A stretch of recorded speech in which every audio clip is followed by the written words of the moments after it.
బట్టతలతో బాధపడుతున్నారా? ఆధునితనమైన పద్ధతిలో hair transplantation చేయబడును. Face clinic, Hyderabad. నమస్తే, నేను Keshav. Welcome to Suman TV. ఆంధ్రప్రదేశ్లో ఎన్నికల ప్రచార పర్వం జోరందుకున్నటువంటి పరిస్థితి. జనసేన పార్టీ అధినేత సొంత నియోజకవర్గంలో 3 రోజుల పర్యటనని పూర్తి చేశారు. అలానే ఆయనకి వ్యక్తిగత భద్రత పైన కూడా అనేక సందేహాలు ఉన్నాయనేటువంటి ప్రకటనలు కూడా ఈ పర్యటనలో జరిగినటువంటి పరిస్థితి. అలానే పిఠాపురంలో ఏ విధంగా జరిగింది పవన్ కళ్యాణ్ యాత్రలు, తదుపరి కార్యాచరణ ఏ విధంగా ఉండబోతుంది. ఇదే సమయంలో కొంతమంది వ్యక్తులు బ్లేడ్లతో తనపైన దాడులు చేసేటువంటి ప్రయత్నం చేస్తున్నారనేటువంటి ఆరోపణ కూడా చేశారు. ఎందుకు జనసేన పార్టీని, జనసేన అధినేతని టార్గెట్ చేసేటువంటి పరిస్థితి ఉందా? నిజంగానే ప్రచార సమయంలో అనేక వర్గాల ప్రజలతో మమేకం అయ్యేటువంటి కాలాన్ని తమకు అనుకూలంగా మార్చుకునేందుకు ప్రత్యర్థులు ప్రయత్నిస్తున్నారా? ఈ అంశాలపైన విశ్లేషణ చూద్దాం. మనతో పాటు ఉన్నారు జనసేన పార్టీ నాయకురాలు రజనీ గారు, పార్టీ అధికార ప్రతినిధి. రజనీ గారు నమస్కారం. నమస్తే అండి. ఏంటి రజనీ గారు, ఈ ఫీడ్బ్యాక్ ఏంటి? గ్రౌండ్ రిపోర్ట్, పిఠాపురంలో పర్యటన పూర్తయింది అంటే ఫస్ట్ టైము ఆయన తను అనుకున్నటువంటి 3 రోజుల కార్యాచరణని పూర్తి చేశారు. గ్రౌండ్లో మీకు వచ్చినటువంటి రియాక్షన్స్ ఏంటి? అలానే జనసేన అధినేతకి వచ్చినటువంటి ఆదరణ ఎలా ఉంది? సార్, ముఖ్యంగా పిఠాపురం వాస్తవ్యుల నుంచి భారీ స్పందన అయితే వచ్చిందండి. ఏదైతే వర్మగారి నియోజకవర్గం నుండి, గతంలో ప్రజారాజ్యం నుంచి పోటీ చేసిన వంగా గీత గారి ఆధ్వర్యంలో నుండి, what ever it may be, ప్రజలందరూ మనకి అక్కడ వాళ్ళు సుపరిచితులేనండి. ప్రజారాజ్యం పార్టీ నుంచి వాళ్ళందరూ పార్టీ అభిమానులు. కొణదెల కుటుంబానికి వాళ్ళు కాస్త విజ్ఞతగా, వినయంగా ఉండేవారే అని భావించాను. ఇక్కడ ప్రాబ్లం ఎక్కడొస్తుందంటేనండి, ఇక్కడ వర్మ గారు, పవన్ కళ్యాణ్ గారు కలిసిపోయి ఒక అడుగు ముందుకు వేసి, ఆయన మా పార్టీ ఆఫీస్కి మంగళగిరి వచ్చి అన్నయ్య చేతులు పట్టుకొని వర్మ గారి ఇంటికి మా అన్నయ్య వెళ్ళి, ఇదంతా జనాల్లోకి బాగా ఎక్కుతుంది. వీరిద్దరూ కలిసిపోయారు, మన ప్రయాణం కలిసేనని నిర్ణయించుకున్నారు, తీర్మానించుకున్నారు. బంగారుపల్లెంలో భారీ మెజారిటీ అప్పచెప్తాను బాబు గారు అంటూ వర్మ గారు చంద్రబాబు గారికి మాట కూడా ఇచ్చారు. అయితే మన కోవట్లు ఉంటారండి, వైసీపీ కోవట్లు, నిన్ను ఓడించడానికి వంగా గీత కాదు వర్మగారే అని. అంటే మొదటి నుంచి మీరు వినుంటారు, చంద్రబాబు గారు మిమ్మల్ని ఓడించేది అదేంటిది, పవన్ కళ్యాణ్ గారు మిమ్మల్ని ఓడించేది చంద్రబాబు గారే. ఆ మధ్యకాలంలో ఒక సినిమా కూడా తీశారండి, బహుశా నాకు సినిమా పేరు గుర్తులేదు కానీ ఒక డైలాగ్ మాత్రం అయితే గుర్తుంది. అరే, పవన్ కళ్యాణ్ గారిని ఓడించడం ఎలా అంటుంటే చంద్రబాబు గారు చెప్తుండేలా, ఆయన్ని ఓడించడానికి గొయ్యి ఆయనే తవ్వుకుంటాడు. ఇలాంటి పనికి మాలిన చెత్త డైలాగులు సినిమాల్లో పెట్టుకుంటూ ఈరోజు మాకు తెలుస్తుందండి ఆయన వ్యూహం ఏంటనేది మాకు కొద్దో గొప్ప అర్థమవుతుంది. ఎందుకంటే ఇది రాజకీయం, ఎవడు కూర్చున్న చోటని సింహాసనం ఎక్కలేడు. అలా ఒకవేళ మన నాయకుల్లాగా, ఏది మన అధికార పార్టీ నాయకుల్లాగా షార్ట్ కట్టర్లో ఎదిగితే అదేదో పాలి గేమ్ ఒకటి ఉంటుందండి, పాము గరిసి మళ్ళీ వెనక్కి వచ్చి పడతారు. సో దీనికి పునాది స్ట్రాంగ్గా ఉండాలి. ఒక్కసారి పిఠాపురంలో ఇప్పుడు ఆ పునాది పడింది అనుకోవచ్చు. ఎందుకంటే నియోజకవర్గం మారారు, లాస్ట్ టైం 2 నియోజకవర్గాలు, తర్వాత ఇప్పుడు ఆ 2 వదిలేసి కొత్త నియోజకవర్గానికి వస్తున్నారు. అక్కడ మళ్ళీ అసంతృప్తి. గత ఎన్నికల్లో జనసేన నుంచి పోటీ చేసిన నాయకురాలు వెళ్ళి వైసీపీలో చేరారు, తెలుగుదేశం పార్టీ నాయకులేమో రెబల్స్గా ఉన్నారు. సో ఈ అరమరికలు, ఈ వివాదాలు ఇవన్నీ కూడా సమస్యపోయి ఒక బలమైనటువంటి సంకేతాన్ని పిఠాపురం ఓటర్లకి జనసేన పార్టీ, అక్కడ అభ్యర్థి ప్రధానంగా పవన్ కళ్యాణ్ ఇవ్వగలిగారా? సార్, మీకు ఒక ఇన్ఫర్మేషన్ సమాచారం అనుకోండి, దాన్ని పూర్తిగా మీకు అందిస్తుంది. ఏంటంటే, ఓడిపోయిన వారిని వారు తీసేసుకున్నారు. గెలవబోయే అంటే మీరు ఒకవేళ వంగా గీత గెలుస్తుందేమో అనుకుంటాం మేమంటే, అప్పట్లో అన్నయ్య పోటీ చేయనప్పుడు వంగా గీత గెలిచి మీ దగ్గరకు వచ్చేస్తానన్నా, జనసేన పార్టీలో జాయిన్ అయిపోతానన్నా అని చెప్పిన మాటలు కొన్ని అంటూ కొంత మాకు వచ్చే విశ్వసనీయ సమాచారం. ఇప్పుడు అన్నయ్యే వచ్చి పోటీ చేస్తే, సపోజ్ అక్కడ తంగెళ్ళ ఉదయసీని గారు పోటీ చేస్తే, ఏంటి నిజమా వంగా గీత గెలిస్తే జనసేనలోకి వస్తానని చెప్పారా? గతంలో ఏమన్నా? గతంలో కాదండి, ఆవిడ ప్రజారాజ్యం నుంచి పోటీ చేశారు. తర్వాత 2017-16లో కూడా పవన్ కళ్యాణ్ గారి పార్టీ ఆఫీస్లో ఆయన కలవడం కోసం ఎదురు చూశారంట. మరి ఎందుకు కలవలేకపోయారో మాకు తెలీదు. ఇప్పుడు జరుగుతున్నది ఏంటంటే, వైసీపీ వాళ్ళందరూ అన్నయ్యతో కండవాలు కప్పించుకోవడానికి వచ్చారు. వైసీపీలో వాళ్ళంటే ఎవరు వాళ్ళు? వంగా గీత మనుషులు. వంగా గీత ఎవరు? మనం వేసిన సైబరాబాద్లో మొక్క. పాపం మొక్కకి కొద్దో గొప్ప మన మీద అభిమానం ఉండొచ్చు కదా మేడం గారికి. సో ఏదైతే పాపం వంగా గీతా విశ్వనాథ్ గారు, ఆవిడకి కూడా రావాలని ఉందండి, కానీ అక్కడ ఉండే వాళ్ళని బట్టి రాలేకపోతుంది. మీరు 2-3 చాట్ల మీటింగుల్లో చెప్పండి, వంగా గీత గారు సుస్వాగతం, మీరు మా పార్టీకి వస్తే మాకు చాలా బలంగా ఉంటుందని 2 మాటలు అనండి, వచ్చేసిద్ది. పెద్ద పెద్ద వాళ్ళే తెరలెత్తేసి ఈ పార్టీలోంచి ఆ పార్టీలో దూరితే మన పార్టీ అమ్మాయి కాక పక్క అమ్మాయా? మేమందరం ప్రజారాజ్యం వల్లమే ఆమె చేరిందని వైసీపీలో చేరాం. ఇప్పుడు మేము బయటకు వచ్చాం, ఆమె కూడా బయటికి రాలేక తడవలేక ఆగుతుంది. 2-3 సార్లు మీరు అడిగితే ఆటోమేటిక్గా దూకేసింది. ఇప్పుడు తిక్కలోడా ఓడిపోయిన దాన్ని నువ్వు అక్కడ తీసుకెళ్తే గెలవబోయే ఆమెను తీసుకొచ్చి మా పక్కన నుంచో పెడితే ఇక పిఠాపురం ఆయన సొంత గడ్డగా మారబోతుంది. ఒక పక్కన దత్తాత్రేయుడు, ఒక పక్కన మా పవన్ కళ్యాణ్ గారు. ఈ రోజు పిఠాపురంలో ఫేమస్ 2 ఐటమ్స్ అన్నట్టుగా మీరు అందరూ వినుంటారు కదా. ప్రచారంలో భారీ స్పందన వచ్చింది, అన్ని పల్లెల నుంచి అన్ని ఏరియాల నుంచి. కానీ అంటే ఒకటి అధికార పార్టీ నుంచి కూడా చాలా మందిని ఇన్ఛార్జీలుగా, సమన్వయకర్తలుగా, పరిశీలకులుగా నియమించినటువంటి పరిస్థితి. మిగతా నియోజకవర్గాలు అన్నీ ఒక ఎత్తు, పిఠాపురం కాన్స్టిట్యున్సీ ఒక ఎత్తు అనేటువంటి సంకేతం. సో ఈ ప్రతి వ్యూహాలని తట్టుకుని జనసేన ముందుకు వెళ్తుందా? మమ్మల్ని తట్టుకొని వాళ్ళు ముందుకెళ్తారా అని అడగండి సార్. ఇక్కడ అసలు అధినాయకుడు వచ్చి కూర్చుంటే, ఏదైతే ఆయనే పీట వేసుకుని కూర్చుంటే, అంటే ఒక కొవ్వొత్తి కాంతిలో అది కాలిపోతున్న పురుగులా కనపడతారండి నాకైతే. ఇంకొకటి ఏంటంటే సార్, పవన్ కళ్యాణ్ గారిని ఓడిస్తాను అని అంత స్ట్రాంగ్గా చెప్తున్నారు. ఏంటి వాళ్ళ నమ్మకం? జనబలం అంతా మా పక్షానే ఉంది, మరి ఎలా అని నాకు డౌట్ వచ్చింది సార్. నాకు అందులో ఇంకా గట్టి డౌట్ ఏంటంటే, ఎవడన్నా నేను గెలుస్తానంటాడు పరీక్ష రాయక ముందు, నాకు మార్కులు వస్తాడు, 100కి 100 వస్తాయని ఎలా చెప్తాడు సార్? పేపర్ ఏమైనా లీక్ అయిందా? నాకు అలా భయంగా ఆలోచనగా ఉండేదండి. జగన్ గారు ప్రశాంతంగా ఉన్నా నాకు తుఫాను ముందు ప్రశాంతతలాగే కనపడుతుంది. అందరూ వ్యతిరేకత వచ్చింది, మేము గెలిచేస్తామన్నారు. ఆగండ్రా బాబు, జాగ్రత్తగా పనిచేయండి, అతన్ని అన్ని రకాలుగా ఆలోచించాలి, అతని వ్యూహం మనకు అందదు అని అనుకుంటూనే ఉంటారండి. నిన్నటి రోజు ఒక వెహికల్ పట్టుబడితే దాంట్లో జగన్ గారికి సంబంధించిన టోపీలు, బ్యానర్లు, ఈవీఎం మిషన్లు కూడా వచ్చినాయి. కేశవ్ గారు, ఈవీఎం మిషన్స్ అంటే మనం కొంచెం అమాయకులం కదా. ఈవీఎం కనపడగానే పవన్ కళ్యాణ్ గారికి అని గుద్దేస్తాం. ఆ EVM dummy EVM, original EVM వాళ్ళ ఇంట్లో పెట్టుకొని చక్కగా ఫ్యాన్ గుద్దుకొని ఆ ఈవీఎం మిషన్స్ కౌంటింగ్ ఇస్తారు. ట్రైనింగ్ ఏమైనా ఇస్తున్నారా, లేదంటే ప్రజల నాడిని తెలుసుకునేటువంటి ప్రయోగంలో భాగంగా అలాంటి ఈవీఎం మిషన్లు తెచ్చారా? లేదు సార్, వాళ్ళ ఇంట్లో వాళ్ళు గుద్దేసుకుంటారు, దాన్నే కౌంటింగ్ పంపిస్తారు. మేమేం చేస్తామంటే అటు ఫ్యాన్ చూడంగానే అయ్యో ఫ్యాన్ గుద్దకూడదు అంటూ గాజు గ్లాస్కి గుద్దుకుంటా కూర్చుంటా ఉంటారు. కానీ మనం ఎటు గుద్దినా ఫ్యాన్కి వెళ్ళిపోయేలాగా పెడతాడేమో కనెక్షను. లేకపోతే మనం ఒకవేళ గాజు గ్లాసుకి గుద్దినప్పటికీ ఈ మిషన్ డమ్మీ మిషన్స్ ఏమో, ఒరిజినల్ మిషన్స్ వాళ్ళ పార్టీ కార్యాలయంలో ఫ్యానే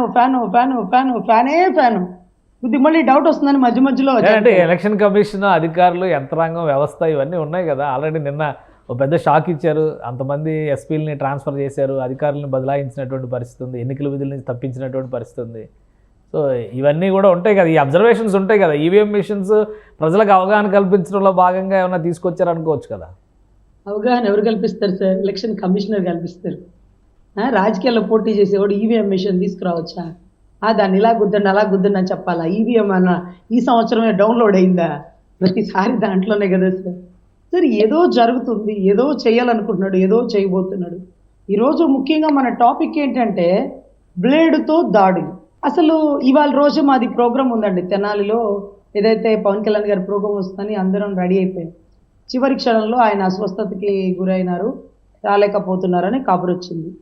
నిన్న మొన్న 2 రోజులు బ్లేడు దొంగలు తిరుగుతున్నారు, ఇలాగా గాయపరుస్తున్నారు అంటూ జరిగినటువంటి విషయ సమాచారం. అంటే ఇక్కడ పెద్ద పెద్ద కత్తులు, ఆయుధాలు అంటే ఇంకోటి చెప్పచ్చు. బ్లేడ్ అనుకోండి, ఆ షేవింగ్ కోసం తీసుకెళ్తే అది పట్టుకుని నా నెమ్మడ పడ్డారండి, ఇదిగోండి షేవింగ్ కిట్ ఓ పక్కన ఉంది, బ్లేడ్లు ఓ పక్కన ఉన్నాయి అని ఒకవేళ దొరికినప్పటికీ కట్టుకథలు చెప్పడానికి సిద్ధంగా ఉన్నటువంటి కొంతవర్గం. ఈ బ్లేడ్ గోల ఏంటి అంటే, రాత్రులు పిఠాపురం హోటల్లో పక్క జిల్లాల వారా లేకపోతే పక్క రాష్ట్రాల వారా రూములు తీసుకుంటున్నారు. అసలు పిఠాపురం వస్తే రూమ్ తీసుకునేవాడు ఎవరు? మహా అయితే గుడికి వెళ్ళడానికి తీసుకుంటాడు. అక్కడ ఏమైనా కంపెనీలు ఉన్నాయా? లేవే.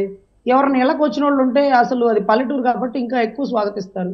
మరి అర్ధరాత్రి హోటల్లో రూములు తీసుకున్న పక్క రాష్ట్రం వాళ్ళు, పక్క జిల్లాల వాళ్ళు ఎవరై ఉంటారండి? పోనీ వారేమన్నా వంగా గీత గారి ప్రచారం చేయడానికి వచ్చి అకామిడేషన్ లేక రూమ్ తీసుకున్నారు అనుకోండి, పక్క రాష్ట్రాల వాళ్ళతో ఏం పనండి? ఆ జిల్లా వాళ్ళు వస్తారు, మన మిథున్ రెడ్డి గారు, పెద్దిరెడ్డి గారు పంపించిన పంచాయతీ వర్గం వస్తారు, మా ముద్రాడన్నా ఉప్మా పార్సిల్ కట్టుకుని ఆడి నుంచి అక్కడికి వస్తారు, అప్ అండ్ డౌన్ చేస్తారు దగ్గరలోనే కాబట్టి. వీళ్ళంతా కాకుండా పక్క రాష్ట్రం వాళ్ళు అర్ధరాత్రులు రిక్కీలు చేయడం ఏంటి, పట్టపగలు ఈ క్రౌడ్లో వచ్చేయడం ఏంటి, సెక్యూరిటీ వాళ్ళని గాయపరుస్తుంటే అంటే ఇలా చేతులు పట్టుకొని అన్నయ్య వెళ్ళే దారికి వెళ్ళనిస్తారు. ఈ చేతుల మీద గాయపరుస్తుంటే ఈ చెయ్యి ఇలా పక్కకు తీస్తారు. వెంటనే అసలు వాడు వచ్చి అవతల నాయకుడిని గాయపరుస్తాడు. అంటే ఇక్కడ బలమే పవన్ కళ్యాణ్ గారు. పవన్ కళ్యాణ్ గారికి ఏదైనా జరిగితే చంద్రబాబే చేయించాడు అని మళ్ళీ ఒక వర్గం. ఈ అంతా కోణంలో మా అభిమానులకు అసలు ఏం చేయాలి, మేము యువతలోడికి చేయాలా, అవతలోడికి చేయాలా, మా నాయకుడికి బాగలేదు, మా నాయకుడికి ఇబ్బంది జరిగింది అంటూ మేము తండోపతండాలుగా అసలు ఎవరు దొంగ అనేది తెలియదు. మీకు తెలిస్తే వంగవీటి రంగా గారు చనిపోయినప్పుడు కూడా టీడీపీ మీద వేస్తారు. అసలు టీడీపీ చేశారా, పిసిసి అధ్యక్ష పదవి కోసం రాజశేఖర రెడ్డి గారు చేశారా, కడపలో వార్ పర్మిషన్ లేకుండా బాంబులు ఎట్లా వచ్చినాయి, బాంబులతో జరిగిన దాడులు, కత్తులతో జరిగిన దాడులు, వీళ్ళకేమో నేరకోణం లేదు, వాళ్ళేమో నేరస్తుల్లోనే. సో ఈ ఆలోచించుకునే గ్యాప్లో రాష్ట్రం విధ్వంసం జరిగిపోతుంది. సో టార్గెట్ పవన్ కళ్యాణ్ గారు జనంలోకి వెళ్ళేటువంటి సమయంలో భద్రత ఏర్పాట్లు లేదా ఆయన వ్యక్తిగతంగా కొంతమంది సిబ్బందిని పెట్టుకున్నారు. భద్రత ఏర్పాట్ల విషయంలో ఒకవేళ థ్రెట్ ఉందనుకుంటే, ఎందుకంటే గతంలో కూడా రెక్కీ జరిగిందన్నారు, రాయలసీమ పర్యటన సమయంలో కాన్వాయ్లోకి ఒక వెహికల్ దూసుకొచ్చిందన్నారు, ఇంటి దగ్గర రెక్కీ చేశారన్నారు. సో ఈ బయట ఎక్కడో ఒక సుపారీ ఇచ్చారు, విదేశాల్లో దీనిపైన అగ్రిమెంట్ జరిగింది, ఇవన్నీ చాలా వ్యవహారాలు ఇప్పటివరకు ప్రచారంలోకి వచ్చినాయి. ఇప్పుడు మళ్ళీ పవన్ కళ్యాణ్ గారి వ్యక్తిగత భద్రతని ఒక బ్లేడ్ బ్యాచ్ లేదా బ్లేడ్ గ్యాంగ్ ఎవరో చొరబడి ఆయన గాయపరచాలనేటువంటి ప్రయత్నం చేస్తున్నారనేటువంటి ఇది ఒక రాజకీయ ఆరోపణగా ఎందుకు చూడకూడదు? లేదు సార్, మీరు గమనిస్తే స్థానిక ఎన్నికల్లో బయటకు వచ్చి చేసింది జనసేన. ఈసారి ఎలక్షన్లో నిలబడేది, గట్టిగా పోరాడేది జనసైనికులు. టీడీపీ వర్గం చాలా దృఢంగా, బలంగా ఎక్కడెక్కడ ఎన్ని ఓట్లు ఉన్నాయి, ఎన్ని ఓట్లు ఎలా వేయాలి, బూత్ లెవెల్ మేనేజ్మెంట్ అంతా చూసుకొని బయటకు వస్తుంది. వాళ్ళకి ఏ నష్టం జరగకుండా కాపు కాసేవాడే జనసైనికుడు. వీళ్ళిద్దరు న్యూట్రల్గా పనిచేసినప్పుడు సెంట్రల్ కొద్దో గొప్ప ఇచ్చే సపోర్టు, ఈ కలెక్టర్ని ఐపీఎస్ని మార్చడం వల్ల కొంత ప్రజాస్వామ్యం నడుస్తుంది. ఇంత గ్రౌండ్ వర్క్ జరుగుతున్నప్పుడు మీరు గమనిస్తే చంద్రబాబు గారు జగన్ నిన్ను ఓడిస్తానంటారు, పవన్ కళ్యాణ్ గారిని నిన్ను తొక్కేది నేనే జగన్ అంటూ సవాల్ విసురుతారు. ఆ ప్రౌడ్నెస్, ఆ యాంగ్రీనెస్ కేవలం ఆయన దగ్గర మాత్రమే ఉంది. ఇప్పుడు రంగా గారి చావుకు కారణం ఏంటండి? ఆ అగ్రెసివ్నెస్. ఆయన గట్టిగా నిలబడతాడు, నువ్వెంత అని అడుగుతాడు. నువ్వెంత రంగా గారు ఎంత హైట్ ఉంటారు? 6 అడుగులు ఉంటారా? భారీ పర్సనాలిటీ లేదు కదా. అతి కొద్ది మనిషి రాష్ట్రాన్ని శాసిస్తుంటాడు, ఎలక్షన్స్ని శాసిస్తుంటాడు, భారీ పార్టీలకి ఢీ కొడుతుంటాడు, అధికార పార్టీని నిజంగా ఒక రకంగా భయభ్రాంతులకు గురి చేస్తాడు. సో ఇటువంటి పరిస్థితుల్లో కేవలం యాజ్ టీజ్ పవన్ కళ్యాణ్ గారు కూడా మాకు అదే యాంగిల్లో కనపడుతుంది.